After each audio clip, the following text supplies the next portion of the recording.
Student, देखो पिछले video में हम जो है 2.1 तक की बात कर चुके हैं, प्रश्नावली 2.1 तक की। अब आज हम 2.2 पढ़ेंगे।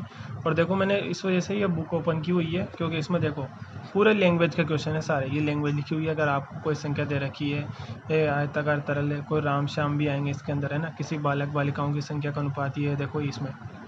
और ये बायचुंग और उसके दादाजी पिताजी की आयु इतनी है। मतलब पूरे लैंग्वेज लास्ट तक देखो आप, सब लैंग्वेज के क्वेश्चन है। एक निबंध प्रतियोगिता का आयोजन हो रहा है इस तरीके से, है ना। पूरा लैंग्वेज, सारे क्वेश्चन लैंग्वेज वाले हैं। और हमें जो है एक्स वाई जेड समीकरणों में चेंज करने हैं और आंसर पता करना है। तो वो समीकरण कैसे बनती है वो मैं अभी आपको समझाऊंगा, ठीक है ना। इस तरह के सवालों में क्या होता है, किसी ने जिसके भी बारे में बात की जाती है उसको आपको एक्स या वाई कुछ भी मानना होता है। जैसे मान लो इस पहली संख्या की बात कर रहा है, पहले सवाल में देखो यहाँ लिखा हुआ है, अगर आपको किसी संख्या जो किसी संख्या होगी ना, ये किसी संख्या होगी, इस किसी संख्या को आपको एक्स मान लेना है कि वो संख्या जो आप कह रहे हो जिसमें 1/2 घटाने पर परिणाम जो है 1/2 से गुणा करने पर 1/8 आता है, उस वाली संख्या को हम एक्स मान लेंगे। ऐसे ही दो सेकंड क्वेश्चन में देखो, एक आयताकार तरल ताल मतलब स्विमिंग पूल है, उसकी लंबाई जो उसकी चौड़ाई के दुगने से 2 मीटर अधिक है ना। और ज्ञात भी वही करवा रहा है, लंबाई चौड़ाई ज्ञात कीजिए। तो हम किसी भी एक चीज़ मान लेंगे कि माना कि इसकी लंबाई जो है इतनी है एक्स से, और चौड़ाई दुगने से 2 ज़्यादा है ना, तो जो कम होते हैं उसके माना जाता है, तो उसको दुगने से 2 ज़्यादा कर देंगे। इस तरीके से इसकी चौड़ाई भी आ जाएगी। और फिर जो भी ऑपरेशन दिया है कि इसका परिमाप इतना है, तो वो 2 × लंबाई प्लस चौड़ाई बराबर 154 लिख देंगे और उससे आंसर आ जाएगा। ये कैसे करना हो तो मैं बताऊंगा सब, पर इसमें मानना पड़ता है एक न एक वो चीज़ समझो आप। एक त्रिभुज का आधार इतना और उसका परिमाप इतना है, तो उसकी 2 बराबर भुजाओं की माप ज्ञात, तो बराबर 2 भुजाओं को मान लेंगे हम, माना कि वो एक्स है। बाकी फिर ये सब ऑपरेशन लगाने इसके अंदर, ठीक है। 2 संख्याओं का योग इतना है, एक संख्या दूसरी से इतनी ज़्यादा है, तो दोनों संख्या ज्ञात कीजिए। तो जिसकी बात की जा रही है ना एक संख्या, उस संख्या को एक्स मान लेंगे। ऐसे ही यहाँ 2 संख्याओं का अनुपात इतना है, उनमें अंतर इतना है, तो कोई सी भी एक संख्या मान लो कि माना कि एक संख्या एक्स है। इस तरीके से करना है आपको सारे सवाल। ये एक ने एक संख्या को एक्स मान लेना है और बाकी एक चर में समीकरण बनेगी और उससे एक चर वाली समीकरण को सोल्व करना है, क्योंकि हमारी प्रश्नावली का नाम भी क्या है, एक चर वाले रैखिक समीकरण, ठीक है ना। तो देखो मैं एक एक सवाल बताता हूँ। इसके बारे में थोड़ा बहुत अपन ने 7th क्लास में ही पढ़ा था, समीकरण बनाते कैसे हैं ये, फिर भी मैं एक बार बता रहा हूँ, देखो अच्छे से। सबसे पहला सवाल देखो क्या लिखा हुआ है, मैंने यहाँ इस वजह से बुक को सामने रखा है ताकि आपको सामने दिखता रहे। अगर आपको किसी संख्या से 1/2 घटाने पर, तो हम मान लेंगे कि माना वो संख्या क्या है, वो संख्या तो एक्स है। अब वो किसी हट गया, अब किसी के बाद का सारा काम इस एक्स के साथ लागू करो। देखो अगर आपको किसी संख्या की जगह क्या हो गया, वो एक्स हो गया, तो आपको एक्स से किसी संख्या क्या होगी, एक्स होगी। तो एक्स में से प्रश्न अनुसार, ये प्रश्न में बोला जा रहा है ऐसा, ठीक है। एक्स से 1/2 घटाने पर किसी संख्या को हमने एक्स मान लिया है। अगर आपको किसी संख्या मतलब अगर आपको x से 1/2 घटाने पर क्या करना है, x से कितना घटाना है, 1/2 घटाने पर। देखो मैं यहाँ पे लिखते भी जा रहा हूँ साथ में ही। अगर आपको x किसी संख्या को मैंने x बोल दिया है, तो अगर आपको x से 1/2 घटाने पर परिणाम क्या, x में से 1/2 घटाओगे तो क्या आएगा, परिणाम क्या आएगा, यूँ पूछ रहा है। कुछ भी नहीं आएगा, x में से 1/2 घटता ही नहीं, यही परिणाम है जो भी है। और परिणाम को 1/2 से गुणा, तो ये यही परिणाम है। इसको किससे गुणा करवा रहा है, 1/2 से गुणा करवा रहा है, ठीक है। 1/2 से गुणा कर दिया, ठीक है ना। चाहो तो यहाँ गुणा का साइन भी लगा सकते हो। परिणाम को 1/2 से गुणा करने पर 1/8 प्राप्त होता है। ये जो संख्या है ये किसके बराबर हो जाती है, 1/8 प्राप्त होता है, 1/8 के बराबर हो जाती है। तो वह संख्या क्या है ये बताना है। दोबारा बता रहा हूँ एक बार और, अगर किसी संख्या, तो हमने इसको x मान लिया, उस संख्या को संख्या कौन सी x है, तो अगर आपको x से 1/2 घटाने पर, x से 1/2 घटाने पर परिणाम, अरे वो अगर वो यूँ बोलता कि 3 में से 1 घटाने पर परिणाम 2 को गुणा, तो यहाँ तो हम जानते हैं 3 में से 1 घटाते 2 आ जाता है, लेकिन x में से 1/2 घटाने पर क्या आएगा ये हमें पता थोड़ी है, x में से 1/2 घटता ही नहीं है। तो हम वही परिणाम, यही रहता है, x - 1/2 ही परिणाम है ना। क्या बोला है, परिणाम को 1/2 से गुणा करने पर, 1/2 से गुणा करने पर कितना प्राप्त होता है, 8। मतलब ये जो है ऐसे करेगा, अगर आप x में से 1/2 घटाओ और 1/2 से गुणा भी करो तो 1/8 आता है। मतलब ये संख्या किसके बराबर होती थी, 1/8 के। तो वो संख्या ज्ञात करो। अब देखो समीकरण बन चुकी है, अब इसको सोल्व करना, अपने हाथ बातें समीकरण आ जाएगी अपने, है ना। जो भी x की वो संख्या पता चल जाएगी। तो देखो कैसे करेंगे, 1/2 का इस ब्रैकेट के अंदर गुणा कर दो, ये इसको x/1 लिख दिया मैंने, ठीक है ना। आप कर सकते हैं गुणा, 1/2 का x से गुणा करोगे तो x/2 आ जाएगा, ठीक है ना। ये अंश का अंश से गुणा कर दिया, x का गुणा 1 से करोगे तो x और 2 का गुणा 1 से करोगे तो 2, फिर माइनस 1/2 का 1/2 से भी गुणा होगा, ब्रैकेट में ऐसे ही गुणा करते हैं। 1 का गुणा 1 से करोगे तो 1 और 2 का गुणा 2 से करोगे तो 4 आ जाएगा, बराबर का 1/8। ऐसा कैसा रह जाएगा, ठीक है। यहाँ एलसीएम ले लेंगे हम इन दोनों, यह संख्या को पहले उधर पहुँचा दो, x/2 ऐसा कैसा है। अरे कहने का मतलब x का मान ज्ञात करना है ना, समीकरण हल करनी है। x का मान ज्ञात करो तो x इधर रहना चाहिए, बाकी उधर सब, बराबर का 1/8 ऐसा कैसा है। 1/4 उधर जाएगा तो क्या हो जाएगा, प्लस का हो जाएगा, ठीक है। और ये x/2 ऐसा कैसा है।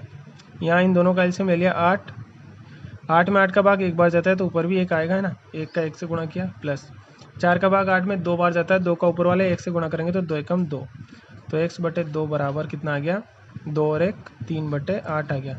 देखो ये मैंने बताया था, जब भी बटे वाली संख्या हो, दोनों तरफ बटे वाली संख्या हो, बीच में बराबर हो तो क्या किया जाता है, वज्र गुणा किया जाता है। तो वज्र गुणा कर देंगे, और वज्र गुणा करने पर क्या होगा, x का तो तिरछा गुणा, x का तो 8 से गुणा होगा और 2 का 3 से गुणा होगा।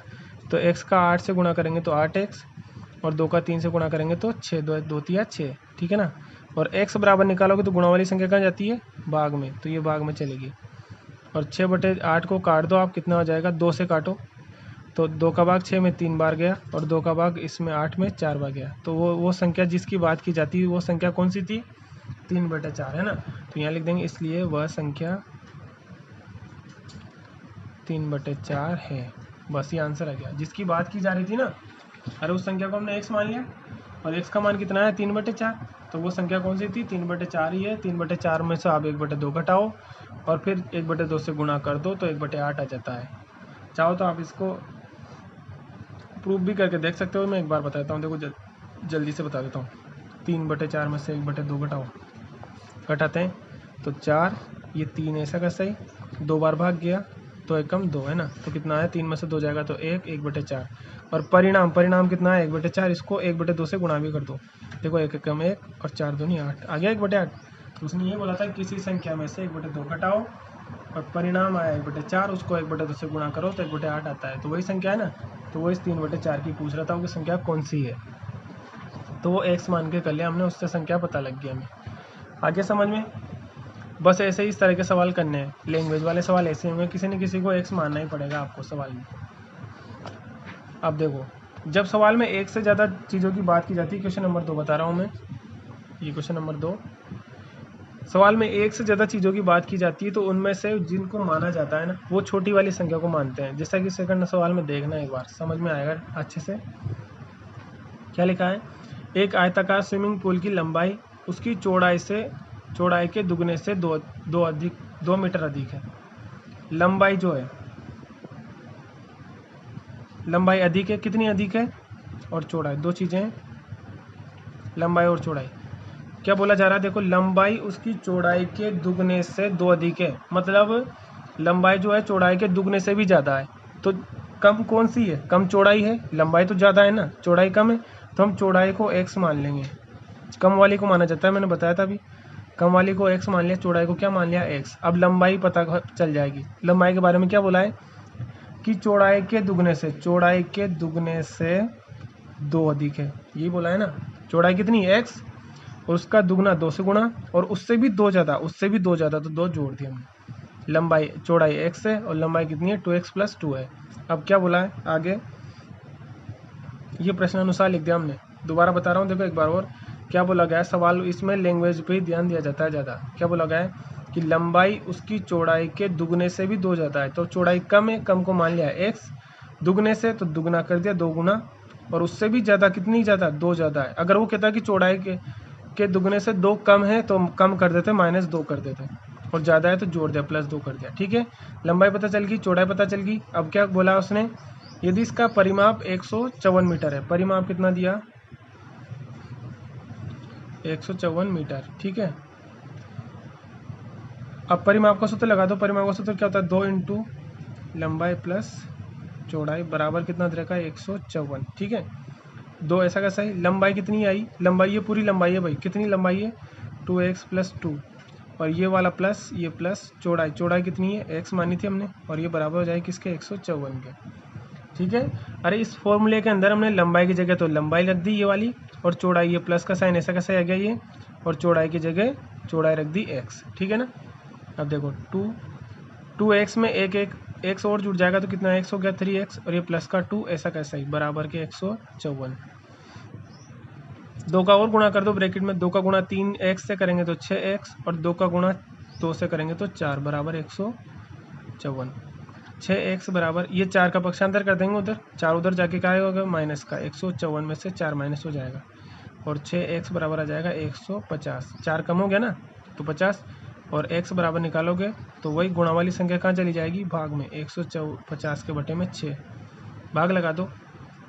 तो देखो 6 का भाग लगाओ, 6 दूनी 12, कितने बचे 3, और 6 पंजे 30, कितना है x का मान 25। और x माना क्या था हमने, देखो x क्या माना था हमने, चौड़ाई। इसका मतलब क्या हुआ कि चौड़ाई तो कितनी आएगी 25, और लंबाई कितनी है, लंबाई चौड़ाई के दुगने से, चौड़ाई के दुगने से 2 ज़्यादा है ना, चौड़ाई के दुगने से 2 ज़्यादा है, तो मतलब 25 गुना 50 प्लस 2 कितना हो जाएगा 52। इसका मतलब लंबाई तो चौड़ाई तो कितनी आई 25, और लंबाई कितनी आई 52। वो जो स्विमिंग पूल था उसकी लंबाई कितनी आई 52, और चौड़ाई कितनी आई 25। आ गया समझ में। इस तरीके से करना है इस तरह के सवालों को। तो ये अगला तीसरा क्वेश्चन आप लोगों को करना है, मैं ज़्यादा इसमें बढ़ा नहीं रहा हूँ। तीसरा चौथा जो भी आपको आ जाए वो सवाल करके देखना एक बार, और जो नहीं आए वो मेरे से पूछ लेना।